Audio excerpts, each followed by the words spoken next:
Bismillahirrahmanirrahim. Assalamualaikum warahmatullahi wabarakatuh. Perkenalkan, nama saya Winnie Nur Rahmawati dari PGSD Penjas 5B.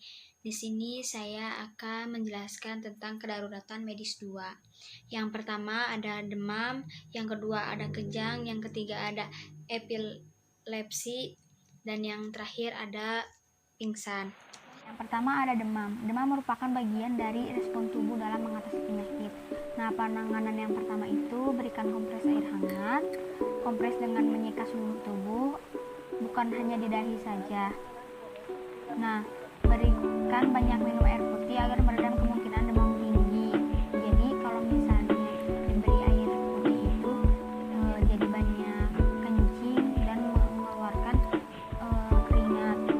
Nah, hindari pakaian berlapis atau selimut tebal karena menghambat pertukaran suhu dengan udara.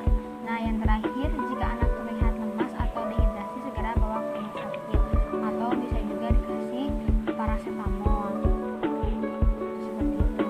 Nah, suhu tubuh normal pada manusia itu dalam 3 bulan 37,5, 6 bulan 37,5, yang 1 tahun 37,7, yang 3 tahun 37,2, yang 7 tahun 36,8, yang 9 tahun 36,7, yang 11 tahun 36,7, yang 13 tahun 36,7, dewasa 36,4, dan lanjut usia 36,0.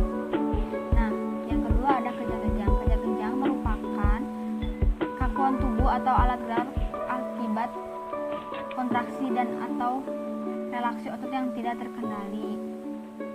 Nah, biasanya kalau misalnya itu kejang-kejang itu penyebabnya ada epilepsi, ada hipoglikemi, ada keracunan alkohol atau obat, ada stroke, demam, biasanya dialami oleh balita. Biasanya kalau misalnya demamnya tinggi itu akan mengakibatkan demam tinggi atau bisa juga infeksi dan lain-lain.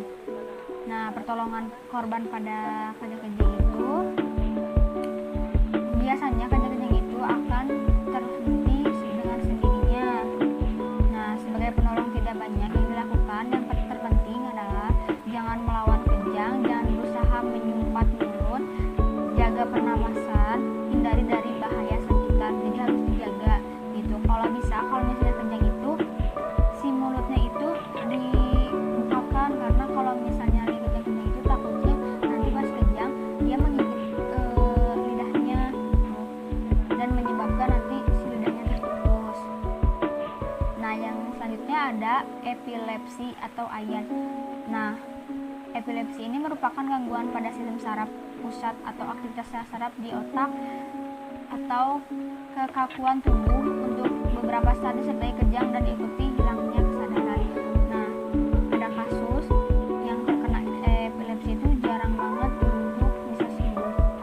Jadi kemungkinan kecil gitu untuk sembuh. Nah, harus jadi beberapa tahapan dan beberapa operasi yang bisa untuk sembuh epilepsi tersebut. Nah, gejala dan tandanya itu biasanya ada jatuh tiba-tiba atau wajah dan leher, sianosis, gerakan kejang pada otot, terus mulut berbuih setelah kejang, biasanya kelelahan, seperti itu. Biasanya kejang-kejang juga lama gitu kan. Nah, ketika anak mengalami epilepsi, sebagai orang tua kita tidak boleh panik. Yang kedua, pastikan dia dalam keadaan aman. Jauhkan dia dari benda-benda yang tajam, benda yang keras, tangga, dan perabotan rumah. Soalnya kan nanti dia tidak akan bisa mengontrol dirinya. Setelah itu, baringkan tubuhnya ke arah kanan dan kiri agar cairan dalam mulutnya bisa keluar dan tidak masuk ke jalan nafasnya. Jangan memasukkan benda apapun ke dalam mulut anak selama kejang berlangsung. Kondisi ini dapat menghambat jalan napas. Saat dan setelah kejang, pantau kondisi anak, apakah ia bernapas. Jika setelah kejang anak tidak bernapas, maka segeralah bawa anak ke IGD rumah sakit terdekat. Nah, selama dan setelah kejang berakhir, anak Anda akan ketakutan misalnya, jadi anak itu akan ketakutan dan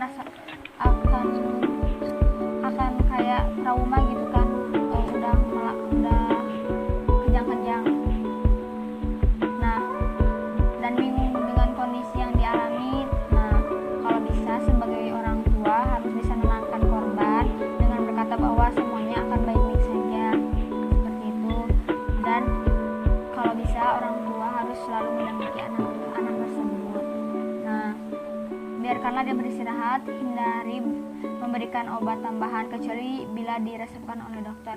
Jadi kalau misalnya emang dokter belum menyarankan untuk dikasih obat, ya jangan dulu dikasih obat apapun selain resep dari dokter, seperti itu. Nah, ada banyak jenis obat-obatan yang tersedia untuk menangani epilepsi pada anak. Obat-obatan tersebut adalah phenytoin, valproat, topiramate, dan sebagainya. Banyak soalnya. Nah, yang terakhir ada gejala pingsan. Hilangnya kesadaran karena peredaran darah ke otak berkurang. Gejalanya dan tandanya perasaan linglung, pandangan berkunang-kunang, lemas, keluar keringat dingin, menguap, kurang respon, denyut nadi lambat. Nah, biasanya kalau misalnya pingsan itu karena kita belum sarapan atau mungkin stres bisa jadi dan menimbulkan pingsan. Nah, pertolongan pertama pingsan ini bawa penderita ke tempat aman dan segar. Baringkan penderita bila pucat tungkai ditinggikan. Periksa respon penderita. Longgarkan pakaian yang mengikat. Bila perlu beri rangsangan wangi-wangian seperti kayu putih, fresh care, atau minyak telur. Nah, bila pulih sarankan posisi recovery. Nah, selanjutnya beri minum bila penderita sudah bisa duduk dengan nyaman. Kalau misalnya sudah bisa duduk dengan nyaman, alangkah baiknya yang pingsan tersebut didudukkan seperti itu, biar nggak terlalu pusing kalau misalnya nanti udah pingsan gitu. Sekian materi dari saya, mohon maaf bila banyak kesalahan. Wabillahi taufiq wal hidayah. Wassalamualaikum warahmatullahi wabarakatuh.